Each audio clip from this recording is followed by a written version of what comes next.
تو دشمن سمجھ گیا ہمارے بم شیعوں کے عقیدوں کی دیوار کو نہیں گرا سکتے، ہمارا بارود شیعوں کی عزاداری کی گرمی کو نہیں بجھا سکتے۔ اگر ان کی عزاداری کو بجھانا ہے، اگر ان کے عقیدوں کو ختم کرنا ہے تو ایک ہی ذریعہ ہے کہ ان کے مذہب کو مذہب سے لڑاؤ، عقیدے کو عقیدے سے لڑاؤ۔ جب عقیدہ عقیدے سے لڑتا ہے، جب یہ مسلمان لڑ کے تھک جائے، جب آپ کسی حیوان کو آپس میں لڑاتے ہیں، جب یہ تھک جائیں تو اب ان کی گردن میں غلامی کی رسی ڈال کے ان کو اپنا نوکر بنانا۔ اور آج یہی ہو رہا ہے۔ مولانا معصوم فرماتے ہیں آئیڈیولوجی، نظریہ ایک ایسی طاقت ہے جو قوموں کو زندہ رکھتی ہے۔ انہوں نے ہر کسی کو تباہ کیا، اور یہی فرق ہے دنیا کی حکومتوں میں اور امامت میں۔ دنیا کی حکومتیں فوجوں کو ختم کر سکتی ہیں، دنیا کی حکومتیں اقتصاد کو تباہ کر سکتی ہیں، لیکن امام حسین نے کربلا میں کیا ثابت کیا کہ امامت جب حملہ کرتی ہے ہزاروں برس گزر گئے لیکن یزید آج تک زندہ نہیں ہو سکا۔ جاپان زندہ ہو گیا، جرمنی زندہ ہو گیا، تو دشمن مسلمان کی اس کمزوری کو جانتا ہے کہ ان کے اندر سے نظریے کو ختم کرو، ان کے اندر سے عقیدوں کو ختم کرو، مذہب کو مذہب سے لڑاؤ، شیعوں کو شیعوں سے لڑاؤ، نظریے کو نظریے سے لڑاؤ۔ اور آج یہی وجہ ہے کہ شیعہ سنی آپس میں لڑ رہے ہیں یا کوئی مذہب والا کسی اور مذہب سے لڑ رہا ہے۔ اگر پوچھا جائے مسلمان کسے کہتے ہیں، ایک ہی تصور آتا ہے، یا یہ مارتے ہیں یا یہ مرتے ہیں، ان کا کوئی اور کام، ان کا کوئی اور۔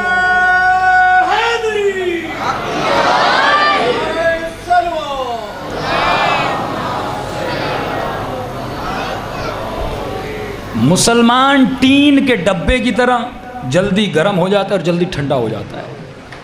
ٹین کا ڈبہ ہے نا، آپ اٹھائیے، آگ میں ڈالیں گے جلدی گرم ہو جائے گا، برف میں رکھیں گے جلدی ٹھنڈا ہو جائے گا۔ ماچس کی تیلی آپ نے دیکھی ہے، اس کو گندرف سے لگاؤ یہ جل جاتی ہے۔ کیوں جلدی جلتی ہے؟ کیونکہ اس کا موٹا جو دماغ ہے نا، اس میں عقل نہیں ہے۔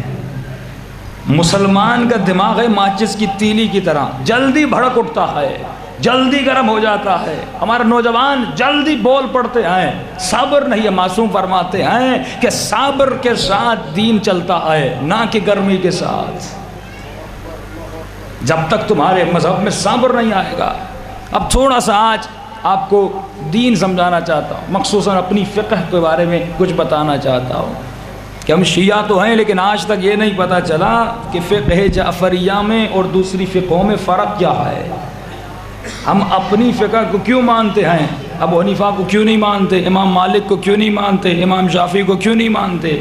کیا وجہ ہے کہ ہم امام جعفر صادق علیہ الصلوۃ والسلام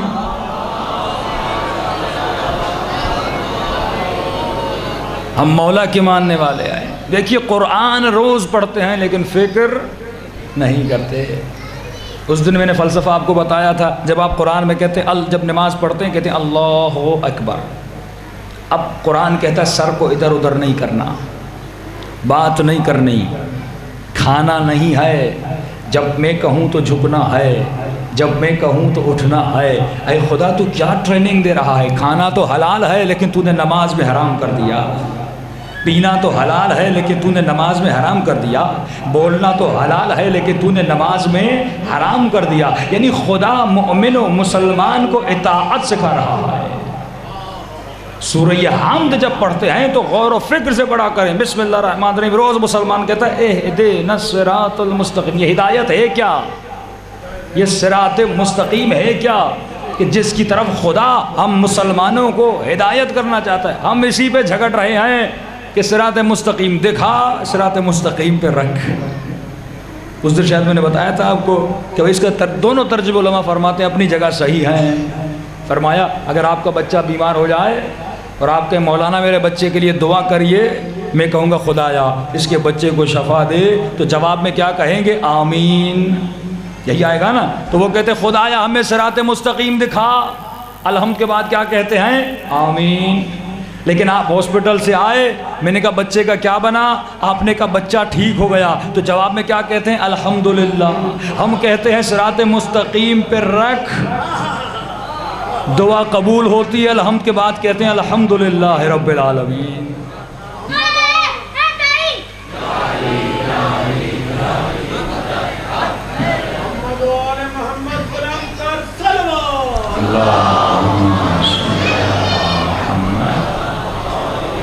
یہ ہدایت ہے کیا کہ جس کی طرف خدا ہمیں ہدایت کرنا چاہتا ہے؟ علماء فرماتے ہیں ہدایت تین طرح کی ہے، ایک ہدایت تکوینی، ایک ہدایت تشریعی، ایک ہدایت تکوینی خاص۔ کچھ خشک باتیں ہیں، آپ ساتھ دیں گے تو میں بھی سناتا ہوا چلوں گا۔ 4-5 دن آپ نے آسان باتوں کے مزے لے لی، آج تھوڑا سخت باتیں بھی سیکھتے ہوئے چلیں۔ ایک ہدایت تکوینی، ایک ہدایت تشریعی، ایک ہدایت تکوینی خاص۔ اگر خدا را کائنات کی ہر چیز کو دیکھیں گے انسان کے وجود میں توحید اجاگر ہو جاتی ہے، لیکن ہم دیکھتے نہیں ہیں۔ ہدایت تکوینی یعنی خدا نے ہر لاشعور چیز میں ایک ہدایت رکھی ہوئی ہے۔ جو پڑھے لکھے لوگ ہیں آپ کو بتائیں، جب آپ کمپیوٹر کھولتے ہیں، موبائل تو ہر کسی کے پاس ہے نا، جب آپ موبائل کا بٹن دباتے ہیں، موبائل کو پتہ کیسے چلتا ہے مجھے آن ہونا ہے یا آف ہونا ہے؟ اس بٹن کے پیچھے کوڈنگ ہوتی ہے۔ اب جاوا ہے، HTML ہے، PHP ہے، مختلف کوڈنگز ہیں دنیا نے بنائی ہوئی ہیں۔ ایک کوڈنگ ہوتی ہے بھائی، بٹن جیسے پریس اس کے پیچھے ایک چپ ہوتی ہے، اس میں کوڈنگ ہوتی ہے۔ جیسے بٹن دبے آپ کو آن ہونا ہے، یہ بٹن دبے آپ کو آف ہونا ہے، اس بٹن پہ ایس لکھنا ہے، اس بٹن پہ ایم کو آنا ہے، اس کے پیچھے کوڈنگ ہوتی ہے۔ دنیا نے جتنی چیزیں بنائیں اس کے پیچھے ایک چپ رکھی تاکہ کوڈنگ ہو، لیکن اللہ نے جتنی چیزیں بنائیں کوئی چپ نہیں، لیکن چھپی ہوئی کوڈنگ پڑی ہوئی ہے۔ کس طرح ایک پودا ہے، ایک بیج ہے، اس بیج کے اندر اللہ نے ہدایت رکھی ہے کہ اگر تو تراب یا مٹی میں جائے اور تجھے پانی ملے تو تجھے نکل کر بڑھ جانا ہے۔ اس کے اندر ایک چھپی ہوئی کوڈنگ ہے کہ تمہارا ایکشن کیا ہونا چاہیے، تمہارا ری ایکشن کیا ہونا چاہیے۔ درخت خود بخود نہیں بڑھتا، اللہ نے اس کی فطرت میں ہدایت رکھی ہے۔ یہ پودے خود بخود نہیں بڑھتے، اللہ نے ان کی فطرت میں ہدایت رکھی ہے۔ معصوم فرماتے اگر کائنات کی ہر چیز کو دیکھو گے تجھے ہدایت ہی ہدایت نظر آئے گی۔ اس پودے کو کیسے پتا ہے مجھے بڑھنا ہے، اس ہوا میں ہرا ہونا ہے، اس ہوا میں خشک ہونا ہے، اس موسم میں گرنا ہے، اس محرم میں اگنا ہے۔ معصوم فرماتے ہر چیز میں خدا نے ہدایت رکھی ہے۔ بھائی آپ چوہے کو دیکھیے، چوہا ہاتھی سے نہیں ڈرتا، اونٹ سے نہیں ڈرتا، لیکن بلی سے ڈر جاتا ہے۔ یہ اس کو کس نے بتایا کہ بلی تیری دشمن ہے، ہاتھی تیرا دوست ہے؟ بلی تیری دشمن ہے، اونٹ تیرا دوست ہے۔ فرماتے اللہ نے چوہے کے اندر ہدایت رکھی، اسے پہچان دی کہ تیرا دوست کون ہے، تیرا دشمن کون ہے۔ لیکن افسوس ہے مسلمان کو چوہے جتنی علم نہیں ہے کہ نہ اسلام کے دشمن کو جانتا ہے نہ دوست کو جانتا ہے۔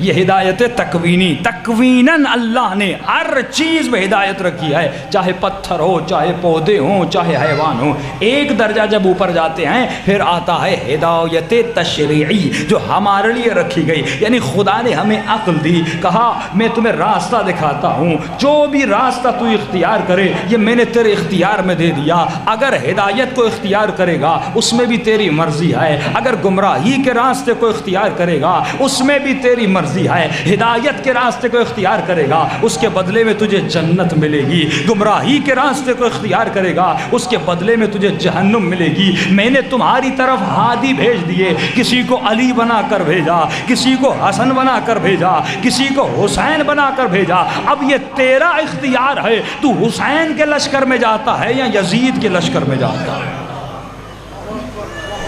یہ ہدایت تکوینی۔ ایک ہے ہدایت تکوینی خاص، یہ تکوینی خاص ہمارے لیے نہیں ہے، یہ ہدایت ہے اہل بیت کے لیے کہ خدا نے اپنے ہادیوں کو بھیجا۔ اب دیکھیے اکثر لوگ جو غلو میں چلے جاتے ہیں اس کی وجہ کہ علامہ مجلسی اپنی کتاب میں نوٹ لکھتے ہیں، فرماتے ہیں جو اللہ کے بنائے ہوئے ہادی ہیں، جو کائنات میں ہمیں ہدایت دینے کے لیے آئے ہیں، ان کے درمیان ایک پردہ ہے، ایک رخ عوام کی طرف ہے، ایک رخ خالق کی طرف ہے۔ جس خالق کے رخ کو ہم نہیں دیکھ سکتے ہم عوامی رخ کو دیکھتے ہیں، یعنی ایک طرف سے لیتے ہیں ایک طرف سے دیتے ہیں۔ ہادی کے لیے ضروری ہے کہ اس کا ارتباط پروردگار عالم کے ساتھ ہونا چاہیے کہ وہاں سے لے اور یہاں آ کر دے۔ اب جنہوں نے اس کو دو جنبے کہتے ہیں، جنبے بشری اور جنبے قدسی، جس نے ان کے قدسی یعنی الہی جنبے کو دیکھا انہوں نے کہا علی خدا ہے، جنہوں نے ان کے صرف بشری جنبے کو دیکھا کہ اہل بیت ہم جیسے ہیں۔ معصوم فرماتے ہیں اگر دونوں جنبوں کو دیکھو گے کبھی یہ نہیں کہو گے وہ مجھ جیسا ہے، اگر الہی اور بشری جنبوں کو دیکھو گے تو ایک ہی جملہ آئے گا، وہ اللہ کی طرف سے بھیجے ہوئے ہادی ہیں جو ہماری ہدایت کے لیے آئے ہیں۔ فرائض الصمتین کے لکھنے والے لکھتے ہیں جب امام زمانہ کا ظہور ہوگا، آج جمعہ کا دن ہے، میں تھوڑا مولا کا ذکر کر دوں۔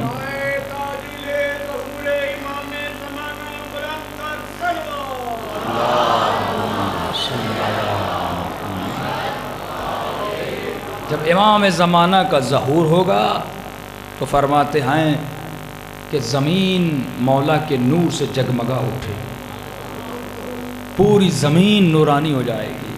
یہ جو آپ دعائیں کرتے ہیں نا، ربنا آتنا فی الدنیا حسنہ وفی الآخرۃ حسنہ، اس دعا کا مصداق ہے حکومت مہدی۔ اس زمانے میں انسان اپنی دنیا میں بھی خوش ہوگا، اپنی آخرت میں بھی خوش ہوگا۔ فرماتے جب امام زمانہ آئیں گے تو مولا کے لیے زمین سمٹ جائے گی، زمین جگمگا اٹھے گی۔ اب یہ نکتہ ان کے لیے کہہ رہا ہوں جو کہتے ہیں اہل بیت ہم جیسے ہیں، جنہوں نے صرف ان کا جنبہ بشری دیکھا، جنبہ قدسی نہیں دیکھا۔ پھر آخر میں ایک جملہ فرماتے ہیں لا ضد علیہ، امام کا کوئی سایہ نہیں ہوگا۔ فرماتے ہیں معصوم یا نبی کا سایہ نہیں ہوتا۔ جب سوال کیا گیا کہ مولا کا سایہ کیوں نہیں ہوتا، فرماتے جس طرح آخری محمد کا سایہ نہیں تھا بالکل اسی طرح سے پہلے محمد کا بھی سایہ نہیں تھا۔ کہ خدا نے سایہ کیوں نہیں رکھا؟ فرمایا کیونکہ جس چیز کا سایہ ہوتا ہے، جب سورج تمہارے اوپر آتا ہے تو سایہ اصل کی نقل کرتا ہے۔ اگر آپ جھکیں گے تو سایہ جھکے گا، کبھی سایہ آگے چلتا ہے کبھی سایہ پیچھے چلتا ہے۔ فرمایا خدا نے یہ بھی برداشت نہیں کیا کہ نبی کا سایہ نبی کا مقابلہ کرے، خدا نے یہ بھی برداشت نہیں کیا کہ معصوم کا سایہ معصوم کا مقابلہ کرے۔ اب جو لوگ کہتے ہیں شیعہ معصومین کو اہل بیت کو اصحاب سے بڑھا دیتے ہیں، یہاں پہ یہی واضح ہو جاتا ہے خدا نے کبھی گوارا نہیں کیا کہ معصوم کا سایہ نبی کا سایہ نبی کا مقابلہ کرے۔ یعنی خدا نے یہ بھی گوارا نہیں کیا کہ کسی صحابی کا پاؤں نبی کے سائے پہ آ جائے۔ صحابی وہ ہوتا ہے جس کا قدم نبی کے سائے پہ نہ آئے، مگر اہل بیت وہ ہوتے ہیں جن کے قدم مہر نبوت پر آئیں۔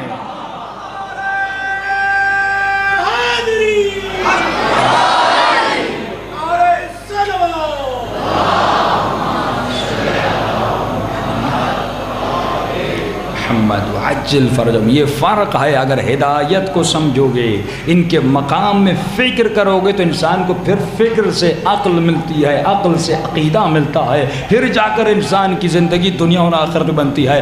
اب یہ فقہی مسئلے بنتے کس طرح ہیں؟ قرآن سے کوئی فتویٰ نکلا، یہ فتویٰ یہ فقہی مسئلے کریٹ کس طرح ہوتے، بنتے کس طرح ہیں؟ ہمارے شیعوں کے اندر 4 چیزیں آئیں، قرآن ہے، سنت ہے، اجماع ہے اور عقل ہے۔ یعنی ہم جب بھی جس مسئلے کے اوپر ہمارے علماء فتویٰ دینے چاہتے ہیں تو ان 4 چیزوں کو مد نظر رکھتے ہیں۔ مثال کے طور پر اگر قرآن میں شراب کے حوالے سے واضح حکم ہے کہ شراب حرام ہے تو ڈائریکٹ فتویٰ آ جاتا شراب حرام ہے۔ لیکن اگر کسی آیت سے کسی حکم کا پتہ نہ چلے تو پھر سنت کی طرف رجوع کیا جاتا ہے۔ نبی کی سنت میں دیکھیں نبی نے اس کا کیا حکم دیا ہے۔ اگر سنت میں بھی اس مسئلے کا پتہ نہیں چلتا پھر اجماع کی طرف رجوع کیا جاتا ہے۔ یعنی علماء کی اکثریت کیا کہتی ہے، اجماع کے بعد انسان عقل سے فیصلہ لیتا ہے۔ لیکن ہمارے اہل سنت کے بھائیوں کی طرف عقل نہیں ہے، وہ کہتے ہیں قیاس۔ نبی کے بعد 2 فرقے بنے، ایک وہ فرقہ جنہوں نے کہا حسبنا کتاب اللہ، ہم کسی بھی مسئلے میں ہمارے لیے کتاب کافی ہے۔ دوسرا فرقہ بنا، انہوں نے کہا نہیں صرف کتاب کافی نہیں ہے، اس کے تشریح کرنے والے بھی ہونے چاہیے، کیونکہ قرآن کے مختلف رخ ہیں۔ الفاظ کی معانی ہیں، اصطلاحات کی معانی ہیں، 70 پردے ہیں قرآن کے، اگر آپ ترجمہ کرنے چلیں گے تو مختلف معانی آتی ہیں۔ ہم نے کہا نہیں، دوسرا فرقہ یہ بنا۔ اب تھوڑا قیاس آپ کو سمجھاتا چلوں، قیاس ہے کیا اور یہ قیاس میں کیوں مبتلا ہوئے۔ امام مالک کے زمانے میں کیونکہ وہ مدینے میں رہتے تھے، وہاں پہ حدیث زیادہ پڑھی جاتی تھی، ان کو کہا جاتا تھا اہل حدیث ہیں، حدیث کے ماننے والے ہیں۔ لیکن کوفے میں، عراق میں فتنے فساد بہت تھے، اب فتویٰ دینی تھی، حسبنا کتاب اللہ میں پھنس گئے تھے، کتاب سے نتیجہ نہیں نکل رہا تھا، تو انہوں نے قیاس کرنا شروع کر دیا۔ اب قیاس کس طرح آپ کو سمجھا دوں۔ ایک شخص درخت پہ چڑھ گیا، درخت پر چڑھنے کے بعد اب اترنا چاہتا تھا، اتر نہیں سکتا تھا۔ گاؤں والے جمع ہو گئے، بھائی اس کو اتارنا ہے، کیسے اتاریں؟ تو کہا ایک بوڑھے کو لاؤ جس کو سب سے زیادہ تجربہ ہے، اسے کہتے ہیں کہ اس کو درخت سے اتاریں۔ بوڑھے کو لایا گیا، کہا بیچارہ درخت پہ پھنس گیا ہے، اس کو کس طرح اتارا جائے؟ تو اس نے کہا رسی لاؤ، رسی لائی گئی، اوپر پھینکو، پھینکی۔ اس شخص کو کہا کہ اپنی کمر میں باندھو، کمر میں باندھا، اب کھینچو۔ اس کو کھینچا، سیدھا کے زمین پہ گر کے مر گیا۔ اب بوڑھے کو کہا یہ آپ نے کیسا فتویٰ دیا؟ ہم تو آپ کو تجربے کار سمجھتے تھے کہ بھائی آپ بچاؤ، عمر زیادہ ہے، تجربہ زیادہ ہے۔ وہ کہتا ہے میرا کیا قصور، جب بھی کوئی کنویں میں گرا میں نے رسی پھینکی، اسی طرح کھینچا تھا۔ جب بھی کوئی کنویں میں گرا میں نے رسی لگا کے اسی طرح کھینچا تھا، یہ بھی وہاں پہ پھنس گیا، میں نے وہی قانون لگا۔ اسے کہتے ہیں قیاس، یعنی ایک ہی حکم کو مختلف جگہوں پہ لگانا۔ لیکن شکر کریے آپ اہل بیت کے ماننے والے ہیں، ہمارے وجود میں عقل ہے، معصوم نے عقل ہمیں عطا کی ہے۔ معصوم فرماتے ہیں ہر جگہ پہ قیاس نہیں کر سکتے، فقہی ہر مسئلے میں قیاس نہیں کر سکتے۔ اگر حکم دینا ہے تو عقل کے ذریعے سے حکم دیا جاتا ہے۔ 4 ذریعے ہیں، قرآن، سنت، اجماع، عقل۔ اس کے ذریعے سے ہم مختلف فتوے دیتے آئے۔ اور پھر اعتراض کیا جاتا ہے کہ آپ امام جعفر صادق کو کیوں مانتے ہیں؟ صلوات پڑھے مولا کی شان۔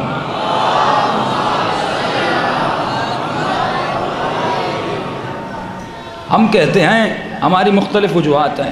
پہلی وجہ یہ کہ آپ کے جتنے امام ہیں، چاہے ابو حنیفہ، امام مالک ہو، جتنے چوتھے 4 امام ان کے ہیں، ان میں سے کسی نے بھی نبی کو نہیں دیکھا۔ ان کا فاصلہ اور نبی کے درمیان 60-70 سال کا فاصلہ ہے۔ پہلی تو یہ وجہ۔ دوسری وجہ یہ ہے کہ آپ کے چاروں، یعنی پہلے جو آخری 3 امام ہیں، وہ تینوں باری باری آخر امام ابو حنیفہ کے شاگرد بنتے ہیں۔ آپ کے تینوں امام ابو حنیفہ کے شاگرد ہیں، اور امام ابو حنیفہ مولا جعفر صادق کے شاگرد ہے۔ تو ہم نے کہا شاگرد کے مذہب سے بہتر ہے کہ استاد کا مذہب اختیار کیا جائے، جن سے سب نے لیا ہے۔ فرماتے مولانا شبیر نعمانی سے جب سوال کیا گیا بھائی ابو حنیفہ کس طرح امام جعفر صادق کے شاگرد ہو سکتے ہیں، جبکہ عمر میں 2 سال امام سے بڑے تھے، تو انہوں نے یہی جواب دیا، فرمایا علم عمر کو نہیں دیکھتا، عقل کو دیکھتا ہے۔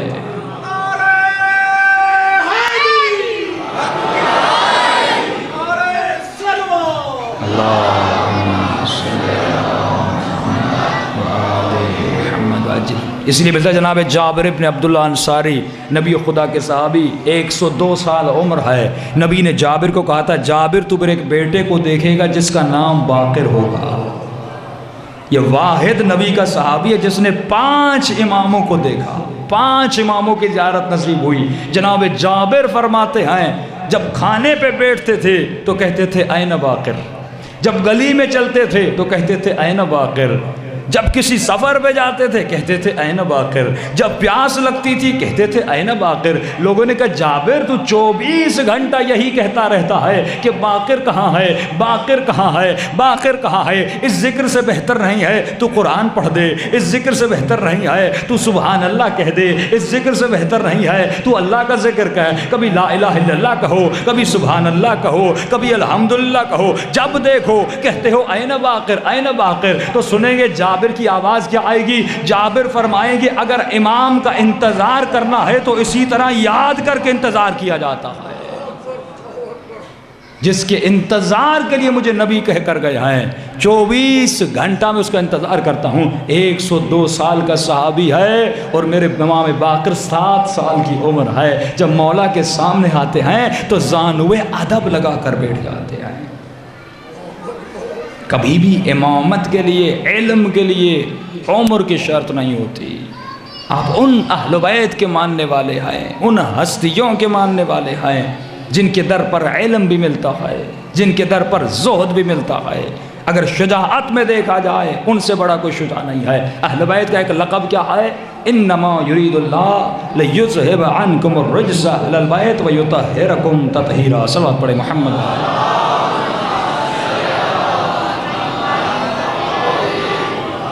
فرماتے ہیں رجس کی معنی کیا ہے کہ خدا کہتا ہے میں نے اہل بیت سے رجس کو دور رکھا۔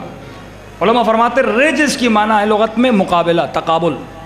کیسے کہتے ہیں؟ تقابل، دو چیزوں کو آپس میں مقابلہ کیا جائے۔ مثال کے طور پہ میرے پاس ایک پتھر ہے، میرے جیب میں پڑا ہوا ہے، آپ اس کے مقابلے میں ڈائمنڈ، ہیرا لاتے ہیں تو میرے پتھر کی قیمت کم ہو جاتی ہے، ارزش گر جاتی ہے۔ اور اکثر یہ سمجھا جاتا ہے جو چیز اوپر ہو تو وہ قیمتی ہے، کتنا بھی بے ارزش پتھر ہو میں اگر اوپر لگا دوں، صلوات پڑھے محمد و آلہ۔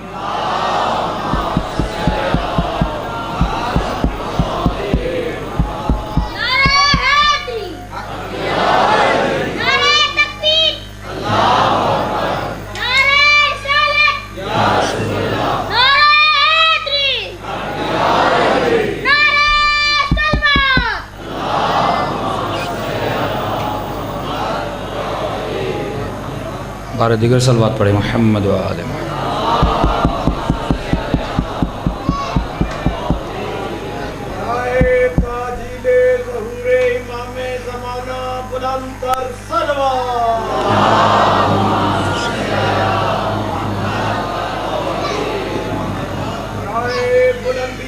درجات شہدائے ملت جعفریہ بلند سے بلند تر صلوات۔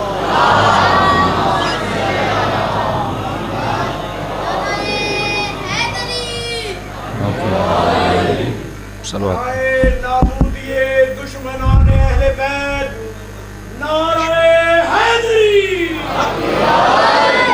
نعرہ حیدری، نعرہ تکبیر، نعرہ رسالت، نعرہ حیدری، حبیب خدا ختم الانبیاء بلند تر صلوات۔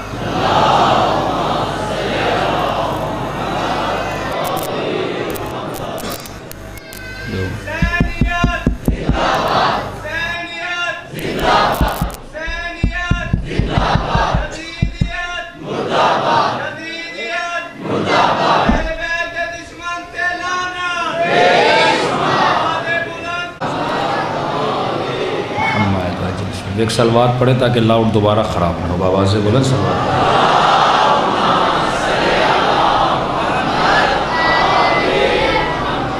تو جناب جابر ابن عبداللہ 102 سال کے صحابی ہیں، لیکن امام محمد باقر 7 سال کے آئے۔ تو جناب جابر نے کیا بتایا کہ کسی صحابی کا بڑھاپا امامت کے بچپنے کا مقابلہ نہیں کر سکتا۔ کسی صحابی کا بڑھاپا امامت کے بچپنے کا مقابلہ نہیں کر سکتا۔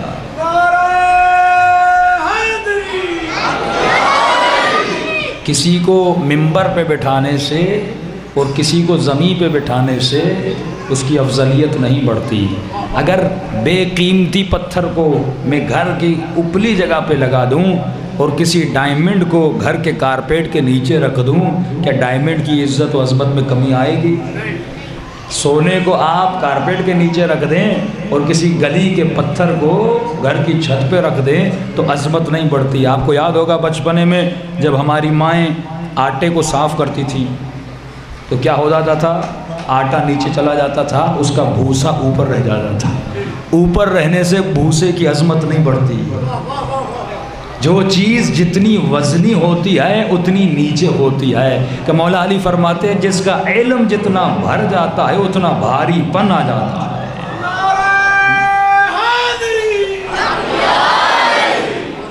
اسی لیے کہا کہ اہل بیت کیا ہیں؟ میں نے کہا میرے پاس ایک پتھر تھا، میری انگلی میں ایک پتھر ہو، لیکن اس کے مقابلے میں آپ کو ہیرا لا دیں، اس سے قیمتی پتھر لا دیں تو اس کی عظمت اور اس کی ارزش ختم ہو جاتی ہے، وہ کھو دیتا ہے۔ تو اللہ نے کہا معصومین رجس یعنی کیا؟ یعنی تقابل. فرمایا علی کے سامنے کسی عالم کو لاؤ تو پتہ چلے. یہ تقابل ہے نا. آپ ہمارے اماموں کے ساتھ سامنے کسی کو بھی لائیں تقابل کے عالم میں، شجاعت کے عالم میں، اگر وزن بڑھ گیا تو ہم اس کو مانیں گے. لیکن تاریخ نے ثابت کیا چاہے علم کا میدان ہو، چاہے شجاعت کا میدان ہو، چاہے صبر کا میدان ہو، کوئی ان کا مقابلہ کر نہیں سکا.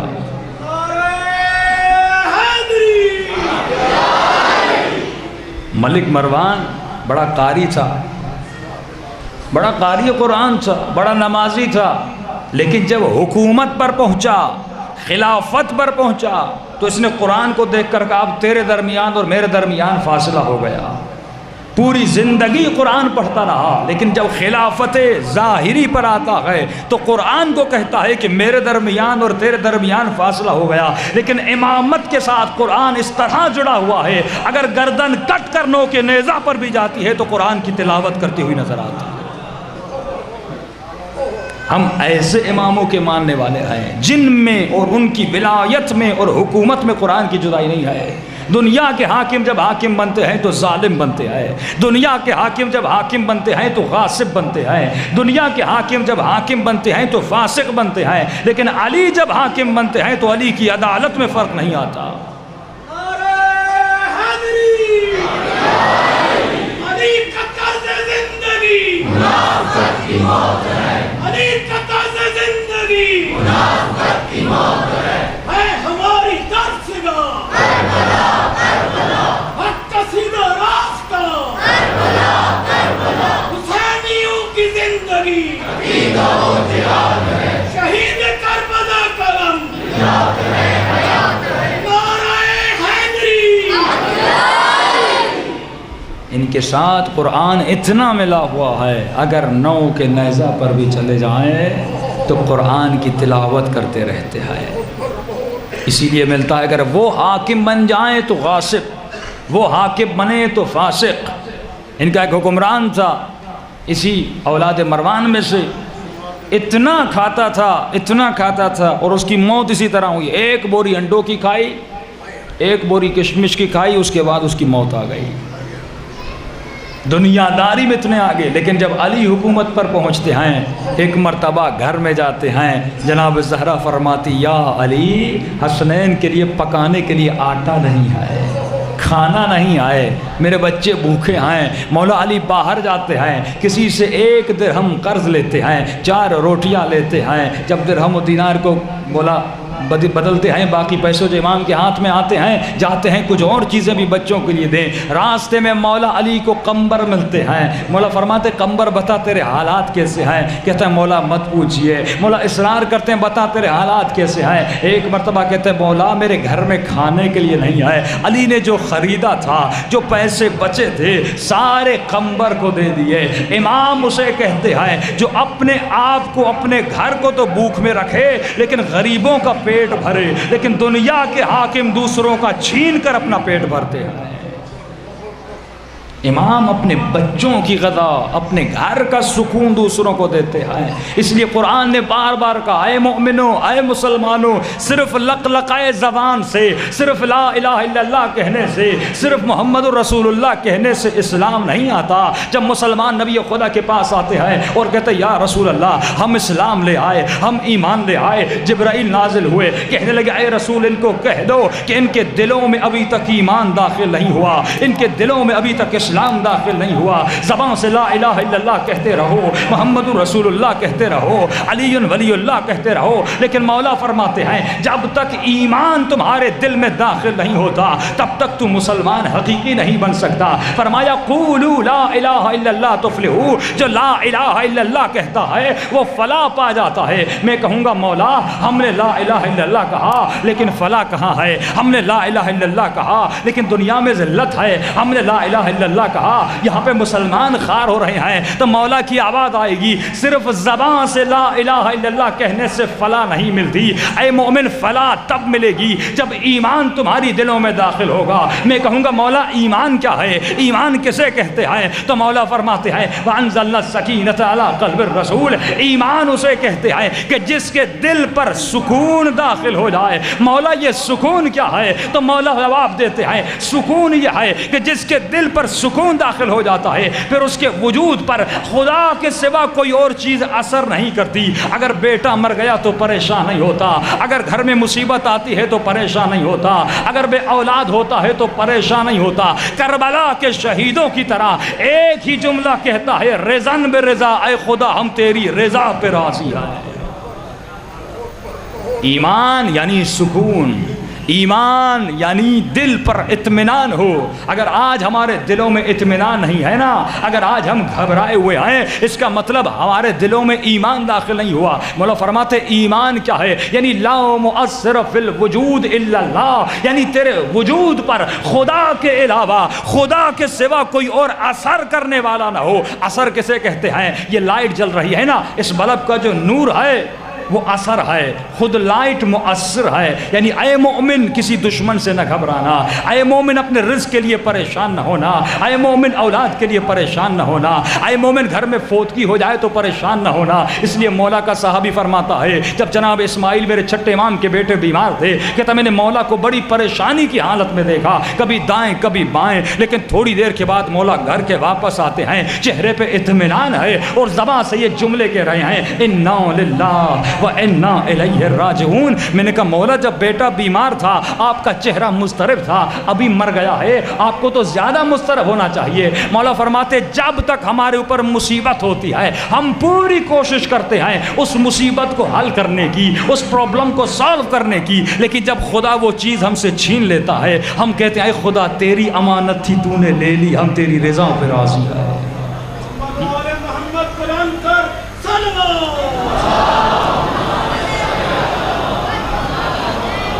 لا مؤثر فی الوجود، اے مومن اے مسلمان تیرے وجود پر اللہ کے سوا کوئی اثر کرنے والا نہیں ہے۔ آج مسلمان امریکہ سے کیوں ڈرتا ہے؟ آج کا مسلمان اسرائیل سے کیوں ڈرتا ہے؟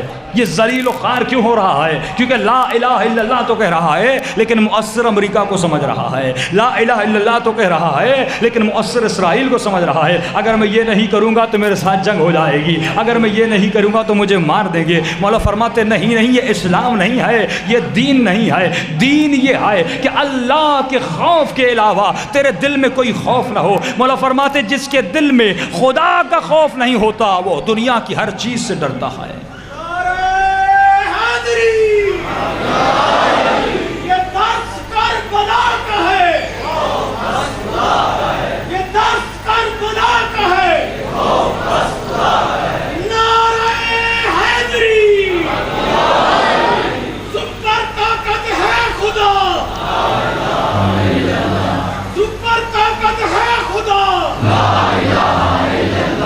سپر طاقت ہے خدا۔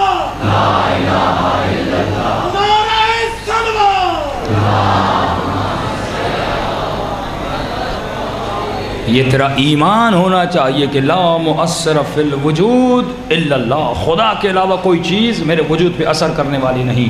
موت دینا والا وہ ہے، وتعز من تشاء وتذل من تشاء، عزت دینے والا وہ ہے، ذلت دینے والا وہ ہے، اولاد دینے والا وہ ہے، رزق دینے والا وہ ہے۔ دنیا کی کوئی چیز میرے وجود میں اثر نہیں کر سکتی۔ کربلا کا درس یہی ہے۔ اے مومن یہ وجود مؤثر کب بنے گا؟ مولا فرماتے جب تمہارے وجود میں تقوی آئے گی۔ فرمایا جو خدا سے نہیں ڈرتا وہ کائنات کی ہر چیز سے ڈرتا ہے، پھر وہ چوہے سے بھی ڈرتا ہے، پھر وہ بلی سے بھی ڈرتا ہے، پھر وہ دجال سے بھی ڈرتا ہے، پھر وہ امریکہ سے بھی ڈرتا ہے۔ یہ آج کل کے دنیا کے حکمراں کیوں ڈرتے ہیں؟ کیونکہ خوف خدا دل میں نہیں تو ہر کسی کا خوف اللہ نے ڈال دیا۔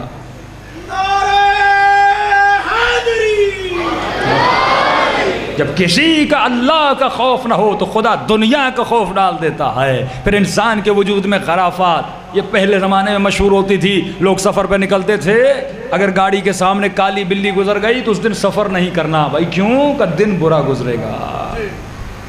کیونکہ جب دوسری چیزوں کو مؤثر سمجھنے لگے پھر وہ انسان بلی سے بھی ڈرتا ہے، کتے سے بھی ڈرتا ہے۔ معصوم کا جملہ سنیے، معصوم فرماتے جب تک تمہارے وجود میں تقوی نہیں آتی اے انسان تو سب کے سامنے ذلیل ہو جائے گا۔ معصوم فرماتے ہیں جو خدا سے نہیں ڈرتا، جس کے وجود میں تقوی نہیں ہے، وہ دنیا کے سامنے ضعیف ہوتا ہے۔ آپ بولیں گے کس طرح؟ دیکھیے جس کے وجود میں تقوی ہے خدا کہے گا روزہ رکھو، وہ پیٹ پہ کنٹرول کر سکتا ہے، لیکن جس کے وجود میں تقوی نہیں وہ پیٹ کے سامنے ذلیل ہو جاتا ہے۔ جس کے وجود میں تقوی ہے مولا کہتے ہیں آنکھوں کو بند کرو، نامحرم کو مت دیکھو، اس کے وجود میں طاقت ہے، پاور ہے، یہ اگر چاہے تو نامحرم کو نہیں دیکھے گا۔ لیکن جس کے وجود میں تقوی نہیں ہے وہ آنکھوں کا غلام ہے، اعضائے نکاح کا غلام ہے، کبھی شکم کا غلام ہے، کبھی ہاتھوں کا غلام ہے۔ معصوم فرماتے جس کے وجود میں تقوی ہے وہ کبھی رشوت نہیں لیتا، حرام نہیں کھاتا، لیکن جس کے وجود میں تقوی نہیں ہے آپ کوئی کام کروانے جائیں گے کسی پولیس والے کے پاس، افسر کے پاس، کہیں گے کام کرو، پہلے اکڑ دکھائے گا،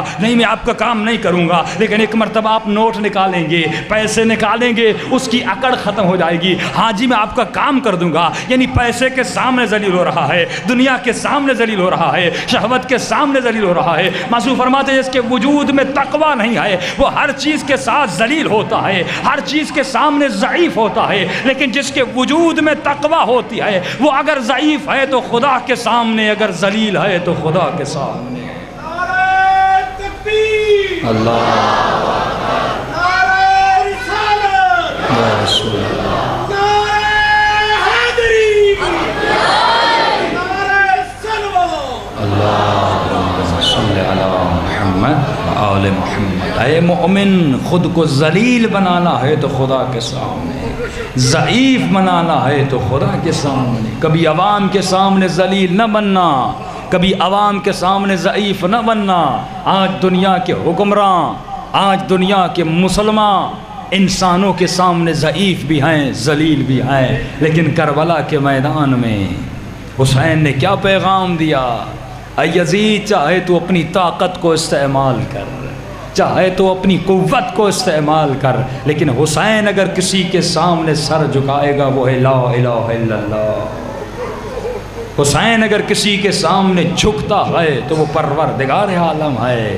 آج ہم اپنی نگاہوں کے سامنے ذلیل ہیں، آج ہم اپنے اعضاء کے سامنے ذلیل ہیں۔ عزیزو یہ ساتوں اعضاء کی پاکیزگی انسان کی قوت کو بڑھاتی ہے، روح کی طاقت۔ مولا فرماتے روح جسم کے پنجرے میں ہے۔ اے مومن اس روح کا خیال رکھنا، جتنا تو گناہ کرتا ہے تیرا قلب قسی ہو جاتا ہے، کالا اور میلا ہو جاتا ہے۔ یہ روح عالم قدس اور عالم عرش کی چیز ہے، اس کو کبھی خراب مت کرنا، یہ اللہ کی امانت ہے۔ جب تیرے اوپر موت آئے اس امانت کو جس طرح لیا ہے اسی طرح واپس کرنا۔ کربلا والوں نے یہی پیغام دیا، اے مومن جب امتحان کا وقت آئے تو امتحان سے پاس ہو کر نکلنا، جب شہوت کا غلبہ ہو تو گناہ سے بچ کر نکلنا، جب پیسے کا غلبہ ہو تو پیسے کی محبت کو دل سے نکال دینا، جب حکمرانی اور شہرت کا غلبہ ہو تو اس کے دل سے نکال دینا۔ اس میں ہر مومن، ہر مسلمان شکار ہوتا ہے۔ اب واقعہ سنیے، ایک نوجوان تھا، اس کو کہتے تھے رجل المشکی،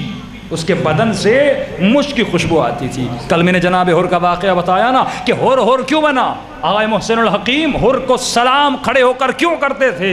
فرمایا ہر نے حسین کا راستہ روکا، ہر کی وجہ سے سکینہ پیاسی رہی، ہر کی وجہ سے امام حسین کوفے نہ جا سکے، لیکن ہر ایک مقام میں کامیاب ہو گیا۔ جب ہر کے اوپر امتحان کا وقت آیا، ہر کے سامنے حکومت تھی، ہر کے سامنے پیسہ تھا، ہر کے سامنے شہرت تھی، لیکن ہر جہاں پہ جا رہا تھا وہاں پہ پیاس تھی، وہاں پہ کٹی ہوئی لاشیں تھیں۔ ہر امتحان کے وقت میں ہر بن کے نکلا۔ مطلب فرماتے جب امتحان، جب شہوت کا غلبہ، جب شہرت کا غلبہ، جب پیسے کا غلبہ، جب خاتون کالج میں یونیورسٹی میں جاتی ہے وہاں پر دوستوں کا غلبہ ہوتا ہے، پردہ مت کرو، پردہ تمہیں محدود کرتا ہے، حجاب مت کرو، حجاب تمہیں محدود کرتا ہے۔ لیکن جس کا ایمان مضبوط ہوتا ہے، ہم نہیں کہتے کہ جناب زہرا جیسا حجاب کیجئے کہ رات کو بھی جنازہ نکلتا ہے، اندھیرے میں جنازہ نکالا جائے تاکہ کسی کی نگاہ زہرا کے جنازے پہ نہ پڑے۔ ایک معصوم دائیں ہوتے ہیں، ایک معصوم بائیں ہوتے ہیں۔ ہم یہ نہیں کہتے جب اپنی عورتوں کو باہر لے جاؤ تو جناب زینب کی طرح ہو. جب بی بی سواری پہ سوار ہوتی تھی تو ایک طرف عباس کھڑے ہوتے تھے, ایک طرف اکبر کھڑے ہوتے تھے. کسی کی نگاہ زینب کے چادر پر نہ پڑے, لیکن اے مومن اے مومنہ, تو واجب حجاب تو کر سکتی ہے نا. اے جوان, تو اپنی آنکھوں کو نگاہ حرام سے تو بچا سکتا ہے. کربلا کا پیغام یہی ہے. اے مومن, اپنے اعضاء پہ حکومت کر, خود کو طاقتور بنا, اپنے وجود میں کسی کو مؤثر نہ سمجھ. اگر مؤثر سمجھنا ہے تو خدا کو مؤثر سمجھ. یہ مولا کا مومن, مولا کا چاہنے والا تھا. نام پڑ گیا رجل المشکی, کیونکہ اس کے بدن سے خوشبو آتی تھی. کپڑے بیچا کرتا تھا. کہتے ایک مرتبہ ایک خاتون نے مجھے بلایا کپڑے خریدنے کے لیے. جیسے میں اس کے گھر میں جاتا ہوں, اس نے مجھے دعوت گناہ دی. میں نے کہا میں گناہ نہیں کرتا. جب گناہ کا غلبہ, شہوت کا غلبہ, لیکن کہتا نہیں نہیں میں گناہ نہیں کروں گا. ایک مرتبہ دھمکی دینا شروع کر دیتی ہے, میں تمہیں بدنام کروں گی, میں تمہارے نام کو بدنام کر دوں گی, حکومت تمہیں پھانسی پہ چڑھا دے گی. اب اس وقت کیا کرتا؟ ایک مرتبہ پھنس گیا, لیکن کیونکہ ایمان کی قوت تھی خدا نے اسے بچانا بھی سکھایا تھا. کہتا ہے مجھے کوئی ٹائم دیجئے, میں بیت الخلا سے ہو کر آتا ہوں. بیت الخلا میں جاتا ہے, وہاں پر جتنی نجاسات پڑی تھیں اپنے جسم پہ لگانا شروع کرتا ہے. اب جب باہر آتا ہے اس کے جسم سے شدید بدبو آتی ہے. وہ خاتون اس کو گھر سے نکال دیتی ہے, واپس اپنے گھر میں جاتا ہے, پانی سے غسل کرتا ہے. غسل کرنے کے بعد مسجد میں جاتا ہے, 2 رکعت نماز شکرانہ پڑھتا ہے کہ اے خدا, میرے جسم کو دنیا کی نجاست تو لگی لیکن تو نے آخرت کی نجاست سے بچا دیا. اب مسجد سے جیسے باہر نکلتا ہے, سارے لوگوں کو اس کے جسم سے محبت اور ایمان کی خوشبو آنے لگتی ہے.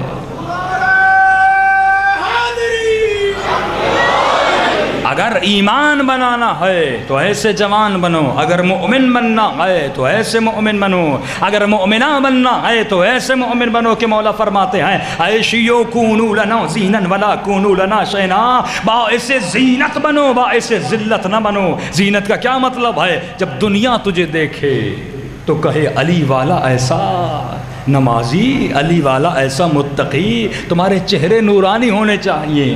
میں خواہش کرتا ہوں ان مومنین سے جو میری مجلسوں میں آتے ہیں, قبلہ تھوڑے سے بال اپنے چہرے پہ چھوڑ لیجئے. معصوم فرماتے ہیں جب ہم تمہارے چہرے پہ بالوں کو دیکھتے ہیں ہمیں مومن کا چہرہ یاد آتا ہے. تمہارے چہرے پہ جب بالوں کو دیکھتے ہیں مومن کا چہرہ یاد آتا ہے. چھوٹے چھوٹے احکام ہوتے ہیں. دیکھیے ذرہ ذرہ کر کے انسان, قطرے قطرے جم شود دریا شود, جب قطرہ قطرہ جم ہو جاتا ہے تو دریا بن جاتا ہے. ایمان کو آہستہ آہستہ بڑھائیے, احکام کو آہستہ آہستہ بڑھائیے. جب آپ کا بچہ آپ کو دیکھے گا میرا باپ کتنی اطاعت کرتا ہے, نماز وقت پہ پڑھتا ہے, روزہ گرمی میں بھی رکھتا ہے, چہرے پہ داڑھی بھی رکھتا ہے, اپنے مال کو پاک کر کے خمس بھی دیتا ہے. عزیزو, جب بچے باپ کو دیکھتے ہیں تو بچوں کی تربیت ہوتی ہے. اب سنیے معصوم کا فرمان. ایک جگہ سے رسول خدا گزر رہے تھے, ایک مرتبہ ایک یتیم بچے پہ نگاہ پڑی. نبی خدا سجدے شکر کرتے ہیں. صحابہ نے فرمایا یا رسول اللہ یہ خوشی کے آثار کیسے ہیں؟ فرماتے اس کا باپ بڑا گنہگار تھا, بڑا بد اخلاق تھا, لیکن ابھی جب میں نے اس بچے کو سلام کیا اس بچے نے جواب دیا اور مجھے بسم اللہ الرحمن الرحیم پڑھ کے سنایا. جیسے اس بچے نے بسم اللہ پڑھا خدا نے اس کے باپ سے عذاب کو ختم کر دیا, کیونکہ اس نے اپنے زندگی میں قرآن کی ایک آیت اپنے بچے کو سکھائی تھی. اگر بچے نیک بنیں گے اثر ہمارے اوپر ہوتا ہے. مرنے کے بعد قبر میں قیامت میں خدا ہمارے اوپر رحمتوں کو نازل کرتا ہے. اگر محبت کرو تو ایسی کرو. اگر حسین کو کچھ دینا ہے, اگر مولا کے دل کو خوش کرنا ہے, جمعے کا دن ہے, اگر امام زمانہ کا دل خوش کرنا ہے, مولا فرماتے ہیں مومن اگر میری مدد کرنی ہے تو ورع و تقوی سے میری مدد کرو, نہ کہ گناہوں سے میرے دل کو دکھاؤ. خدا را اپنے مولا کو یاد کیا کریں. ملتا ہے جب مولا حسین کا حرم صدام کے بعد حرم کی وسعت میں اضافہ کرنا چاہا تو حرم کے 3 حصے بڑھا دیے تھے. ایک حصہ جب بڑھانا چاہتے تھے تو وہاں پہ ایک مومن کا گھر تھا جو دست فروش تھا, یعنی ہاتھوں سے شہر میں چیزیں بیچا کرتا, انتہائی غریب تھا. حرم والے اس کے پاس گئے, اس کے گھر میں گئے, کہنے لگے قبلہ ہم حرم کو بڑھا کر یہ گھر مولا کے حرم میں لے آنا چاہتے ہیں, آپ کو جتنی ڈیمانڈ ہو یہ گھر ہمیں بیچ دیجئے. یہ کہتا ہے میں گھر نہیں بیچوں گا. اب انہوں نے قیمت بڑھانا شروع کی. گھر کی جو قیمت تھی 10 گنا آپ کو دینے کے لیے تیار ہیں, 20 گنا آپ کو دینے کے لیے تیار ہیں, لیکن کہتا ہے میں گھر نہیں بیچوں گا. وہ چلے گئے. کچھ ہی دنوں کے بعد انہوں نے دیکھا یہ اپنے گھر کو رنگ کروا رہا ہے، ٹوٹی پھوٹی چیزیں گھر کی بنوا رہا ہے۔ یہ بار بار بوڑھے کے پاس آ کے کہنے لگے بھائی آخر یہ گھر تو ہمیں خریدنا ہی ہے، تم کیوں محنت کر کے بنوا رہے ہو؟ غریب آدمی ہو، ہاتھوں سے شہر میں چیزیں بیچتے ہو۔ یہ ان کی نہ سنا، گھر بنایا، رنگ کر دیا، ٹائل لگا دیے، خوبصورت گھر کو کر دیا۔ اور کچھ دنوں کے بعد ان کے پاس پیغام بھیجا، اب آ جاؤ میں گھر حسین کے نام پہ کرنا چاہتا ہوں۔ یہ پریشان ہو گئے، آ گئے، کہ یہ کیا وجہ ہے؟ ہم آپ کو پیسے دے رہے تھے، گھر نہیں دیا، گھر کو بنوایا، جبکہ تمہیں پتا بھی ہے ہم تمہارا گھر خراب کر دیں گے، یہ رنگ کیوں، بناوٹ کیوں، سارے کو ہم مسمار کر کے حرم کو بڑھا دیں گے۔ ایک مرتبہ آنکھوں میں آنسو بھر آتے ہیں، کہتا ہے میں کبھی خراب چیز حسین کو دینا نہیں چاہتا، میں جو چیز مولا کو، ایک تو پیسے نہیں لوں گا، دوسرا جو چیز اپنے آقا کو دے رہا ہوں وہ خراب کیوں ہو، بناوٹ کر کے سجاوٹ کر کے اپنے مولا کو دوں گا۔ آج میں کہوں گا اے مومن، اپنے دلوں کو آقا کے حوالے کرنا چاہتے ہو تو نجس دل کیسے مولا کو دوں گا؟ نجس وجود کس طرح امام کو دو گے؟ پہلے خود کو پاک کرو، پہلے خود کو صاف کرو، پھر جب حسین کی زیارت کو جاؤ کہو مولا میں نے خود کو آپ کے حوالے کر دیا، میرے ہاتھ وہی کرتے ہیں جو آپ کہیں، میری آنکھیں وہی کہیں گی جو آپ کہیں، میری زبان وہی کہے گی جو آپ کہیں۔ عزیزو، ایک بوڑھے کو اتنی عقل ہے کہ گھر دینا ہے، جو مادی گھر ہے اس کو خراب نہیں کرنا، لیکن جو ابدی گھر ہے روح، جو ابدی گھر ہے قبر، جو ابدی گھر ہے قیامت، ہم اس کو خراب کر رہے ہیں۔ اے مومن، یہ زندگی خواب کی طرح گزر جائے گی، آخر تجھے ملک الموت کو دیکھنا ہے، اپنی قبر میں جانا ہے۔ یہ مجلسیں اس لیے ہیں تاکہ ہم اپنی آخرت کو بنائیں۔ زینب نے کربلا میں، میری آقا زادی نے، میری مرشد زادی نے جو پیغام دیا وہ یہی دیا، رضا اور تسلیم۔ کربلا ایک ہی پیغام دیتا ہے، رضا اور تسلیم، اللہ کی رضا پہ راضی، اس کے بعد تسلیم کر دو اپنے وجود کو خدا کے ساتھ۔ بڑی عظیم ہے میری بیوی۔ ایک جملہ ہے بی بی زینب کا، مصائب بھی ہیں اور بی بی زینب کا یہ جملہ بھی ہے۔ فرماتے ہیں جب اکبر کا لاشا آیا تھا، زینب بڑا روئی تھی، اس طرح رو رہی تھی جیسے اکبر زینب کا بیٹا ہو۔ جب قاسم کا لاشا آیا زینب بڑا روئی، اصغر کا لاشا آیا میری آقا زادی زار و قطار بن کے روئی، لیکن فرماتے جب اون و محمد کے لاشے آئے زینب نہیں روئی، اپنے بچوں کے لاشوں پہ بی بی نے گریہ نہیں کیا۔ فرماتے قافلہ چرتا رہا، کربلا میں نہیں روئیں، کوفے میں بھی نہیں روئیں۔ ایک مرتبہ شام سے جب یہ قافلہ رہا ہونے لگا، زندان میں سب کے سر لائے گئے، اکبر کا سر لایا، سب سے پہلے آقا زادی اٹھی، کہا مجھے دو، یہ میرا لال ہے۔ قاسم کا سر آیا، قاسم کی ماں نے گود میں لے لیا۔ اصغر کا سر آیا، رباب دوڑے ہوئے چلے، یہ میرا لال ہے، مجھے دو۔ لیکن سر لانے والا کہتا ہے جب میں نے اون محمد کے سر لائے، سب بیویاں زینب کو دیکھ رہی تھیں کہ اٹھ کے اپنے بچوں کے سر لیں گی، لیکن بی بی زینب کی گود میں اکبر کا سر تھا۔ ایک مرتبہ فضہ کو دیکھ کر کہا اماں فضہ، جب میں ایک مرتبہ خدا کی راہ میں دیتی ہوں واپس نہیں لیتی، میں نے اپنے بچوں کو دے دیا، اب نہ روؤں گی نہ سروں کو واپس۔ کربلا میں نہیں روئیں، کوفے میں نہیں روئیں، شام میں نہیں روئیں، قافلہ رہا ہوا مدینے گئیں، سب سے پہلے نانا کی قبر پہ گئیں۔ ایک مرتبہ آستینوں کو اوپر کیا، کلائیوں کے نشان دکھانا شروع کر دیا، کہ نانا آپ کی امت نے مجھے بڑا مارا، نانا یہ نشان دیکھ رہے ہو، یہ اجر رسالت تھا جو انہوں نے ادا کیا۔ اکبر کا نوحہ پڑا، قاسم کا نوحہ پڑا، اصغر کی شہادت پڑی، عباس کے بازو پڑے، لیکن بچوں کا ذکر نہیں کیا۔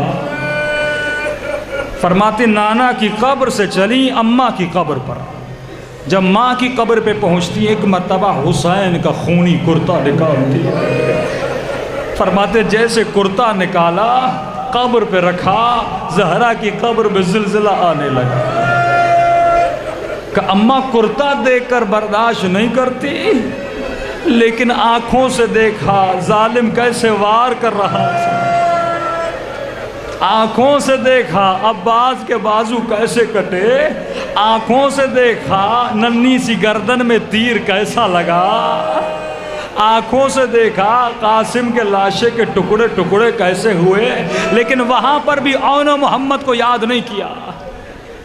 فرماتی ہے بھائی کے گھر کی طرف چلتی ہیں، جناب عبداللہ نے پیغام بھیجا حسین زینب کو گھر کی طرف بھیج دو۔ عزیزو جیسے گھر میں پہنچتی ہیں گھر پورا خالی تھا۔ میں نے کہا کربلا میں نہیں روئی، شام میں نہیں روئی، نانا کی قبر پہ نہیں روئی، اماں کی قبر پہ نہیں روئی، لیکن جیسے گھر میں پہنچی ماں تھی، ماں کا دل تھا۔ ایک مرتبہ گھر کے صحنے میں ننھے سے 2 مصلے دیکھے، مصلوں کو اٹھا کر سینے سے لگا کے کہنے لگی اے میرے بچوں اب میرا دل نہیں لگتا، اب تیرے بعد میرے جینے کا من نہیں ہے۔ یہ زینب کا حوصلہ ہے، یہ بی بی کی قربانی ہے کہ اللہ کی راہ میں دے دیا، اب مڑ کر بھی نہیں دیکھنا۔ السلام علی الحسین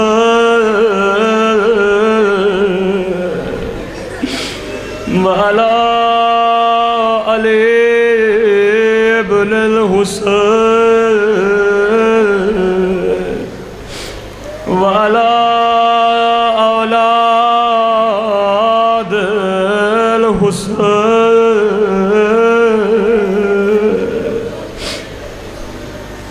میرا سلام ہو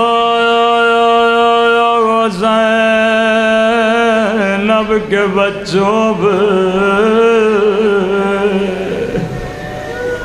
میرا سلام ہو ان ننھی سی کٹی ہوئی گردنوں پہ۔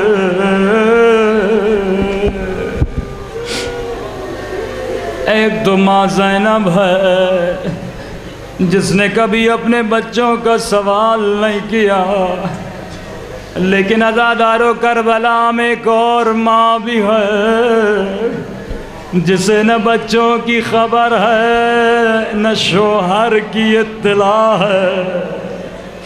سنو گے یہ ماں کون ہے؟ اے خدا تجھے واسطہ مسلم کی بیوہ کا، بڑی مظلومہ بیوی ہے، جب بھی حسین سے ملتی تھی کبھی بچوں کا سوال نہیں کیا، ہمیشہ کہتی تھی مولا میرے بچے تجھ پہ فدا، میرا شوہر تجھ پہ قربان، بس زہرا کا لال سلامت رہے۔ راوی کہتا ہے داروغہ زندہ نے خواب دیکھا، خواب میں کیا دیکھا؟ ایک کالے برقعے میں بی بی ہے جو زندہ کی دیواروں پہ سر رکھ کے رو رہی ہے اور کہہ رہی ہے داروغہ مجھے بتا کہ زہرا نے تیرا کیا بگاڑا کہ تیرے بچے بھوکے نہیں ہیں، تیرے بچے پیاسے نہیں ہیں، لیکن میرے بچے پیاسے بھی ہیں اور بھوکے بھی ہے۔ داروغہ بتا زہرا نے تیرا کیا بگاڑا؟ داروغہ نیند سے اٹھتا گئے، دوڑتا ہوا زندہ میں جاتا گئے، کیا دیکھتا ہے 2 یتیم بچے ہیں، بڑے بھائی کی گود میں چھوٹا بھائی سو رہا ہے۔ ایک مرتبہ پوچھا ہے شہزادے کہیں تیرا بھائی مر تو نہیں گیا؟ مجھے معاف کر دینا، مجھے پتہ نہیں تھا کون ہو۔ مسلم کے یتیم نے کہا نہیں میرا بھائی مرا نہیں، بس اماں کی بڑی یاد آئی ہے، اماں کر کے بے ہوش ہو گیا۔ کہتا شہزادے اگر کوئی خدمت ہو میں خدمت کرنے کے لیے تیار ہوں۔ کہتا ہے داروغہ میرے بھائی کو اماں کی بڑی یاد آئی ہے، اگر زحمت نہ ہو گھر جاؤ، اپنی بیوی کو زندہ میں لاؤ، تھوڑی دیر کے لیے میرے بھائی کو سینے سے لگا لے، ایک مرتبہ بیٹا کہہ لے شاید میرا بھائی ٹھیک ہو جائے۔ یہ دوڑتا ہوا گھر گیا، بیوی کو کہا جلدی کرو زندہ چلنا ہے۔ یہ صحابی نبی کی بیٹی تھی، ایک مرتبہ کہتی ہے داروغہ میں صحابی کی بیٹی ہوں، مجھے زندہ نہ لے چل، بس اتنا سننا تھا۔ رو کے کہتا ہے کائنات کی آقا زادی زندانوں کی دیواروں پہ سر رکھ کے رو رہی ہے، جلدی کرو زندہ چلو۔ مومنہ جیسے زندہ میں پہنچی، عزیز و نفسیاتی مسئلہ تھا، رات کا اندھیرا تھا، ایک مرتبہ مومنہ نے شہزادے کو سینے سے لگایا، شہزادے نے سمجھا مدینہ آ گیا، میں اماں کی گود میں ہوں، ایک مرتبہ رو کے کہا اماں ہم یتیم ہو گئے، اماں بابا مارے گئے، اماں بابا کی لاش میں رسیاں باندھ کے کوفے کی گلیوں میں پہنایا گیا۔ مومنہ رو کے کہتی ہے شہزادو مجھے اماں نہ کہو، میں تمہاری کنیز ہوں، میں تمہاری غلام ہوں، کہ شہزادو جہاں جانا چاہو چلے جاؤ۔ جیسے شہزادے زندہ سے نکلے، اب عزیزو آپ بتائیے یہ یتیم کہاں جاتے؟ جس بھی گلی میں جاتے تھے راستہ بند تھا، چل چل کے تھک گئے، اس گھر کی دیوار کا سہارا لیا، وہیں پہ بیٹھ کے فریاد کرنے لگے کوئی ماموں عباس کو بلائے، کوئی ماموں حسین کو بلائے۔ یہ دیوار کسی مومنہ کے گھر کی دیوار تھی، جیسے گھر کا دروازہ کھولا کیا دیکھا؟ دو چاند کے ٹکڑے زمین پہ بیٹھے ہیں، رو کے کہنے لگی اے شہزادو کس ماں کی گود اجاڑ کے بیٹھے ہو؟ کیا تمہارا کوئی گھر نہیں ہے؟ شہزادے کہنے لگے ہم غریب الوطن، کہتی ہے کس کے بچے کو؟ کہتے ہیں مومنہ اگر بتائیں گے مارو گی تو نہیں، کیونکہ جس کو بھی بتایا کسی نے تماچا مارا، کسی نے دادیا مارا۔ کہتی ہے نہیں میں مومنہ ہوں، رو کے کہتے ہیں نانو ابناؤ مسلم ابن عقیل، ہم مسلم کے یتیم بچے۔ مومنہ نے سینے سے لگایا، شہزادوں کو گھر لے گئے، عزیزوں نے ہلایا دہلایا، اپنے ہاتھوں سے کھانا کھلایا، جا کر کمرے میں سلا دیا۔ لیکن غضب کی بات یہ تھی اس کا شوہر بڑا ملعون تھا، صبح سے لے کر شام تک شہزادوں کی تلاش میں تھا۔ جیسے رات کو گھر پہنچا مومنہ نے بڑا سمجھانا چاہا اے ملعون پیسوں کی خاطر زہرا کے بچوں کو کیوں مارتا ہے؟ قیامت کے دن زہرا کو کیا جواب دو گے؟ لیکن اس نے ایک نہ سنی۔ جیسے رات کا وقت ہوا دونوں شہزادوں نے خواب میں اپنے بابا مسلم کو دیکھا، رو کے کہنے لگے بابا ہمیں اکیلا چھوڑ کے کیوں گئے؟ بابا تیرے بعد کسی نے تماچا مارا، کسی نے تازیہ نہ مارا۔ جناب مسلم کہتے ہیں میرے بچوں تو جلد میرے پاس آنے والے ہو۔ ملعون شہزادوں کے رونے کی آواز سن لی، دوڑتا ہوا اوپر گیا، کمرہ کھولا، کیا دیکھا؟ دو ننھے سے بچے جو رار و قطار رو رہے ہیں۔ عزیزو قرآن کا حکم ہے وَأَمَّا الْيَتِيمَ فَلَا تَقْهَرْ، کبھی یتیم پہ ہاتھ نہ اٹھاؤ، یتیم کے سر پہ شفقت کے ہاتھ پھیرو۔ لیکن سنو گے جب ملعون کو پتا چلا مسلم کے بچے آئے کیا کیا؟ ایک مرتبہ شہزادوں کو بالوں سے اٹھایا، شہزادوں کی فریاد بلند ہوئی اے مومنہ کیا تیرے گھر میں مہمانوں کے ساتھ ایسا سلوک کیا جاتا ہے؟ شہزادوں کو نہر کے کنارے لے گیا، جیسے ذبح کرنا چاہا۔ شہزادوں نے کہا اے ملعون ہمیں 2 رکعت نماز پڑھنے دے۔ جیسے 2 رکعت نماز پڑھی، اب جیسے بڑے بھائی کو شہید کرنا چاہا، یہاں چھوٹا بھائی دوڑتا ہوا آیا، کہنے لگا میرا بابا بھی مر گیا، میرے بھائی کو قتل نہ کر۔ یہاں چھوٹے شہزادے کو ذبح کرنا چاہا، یہاں چھوٹا بڑا بھائی آگے بڑھا، رو کے کہنے لگا چھوٹے بھائی بیٹوں کی جگہ پہ ہوتے ہیں، پہلے مجھے ذبح کر۔ ایک مرتبہ تلوار چری، بدن سے سر جدا ہوا، لاشے کو پانی میں پھینکا، لیکن لاشا پانی کی بہاؤں کے ساتھ نہ بہا۔ جیسے دوسرے شہزادے کو ذبح کیا، ایک مرتبہ پہلے شہزادے کی باہیں اٹھی، آجا میرے بھیا، قدینے سے ساتھ چلے تھے، ارے ساتھ یتیم ہوئے ہیں،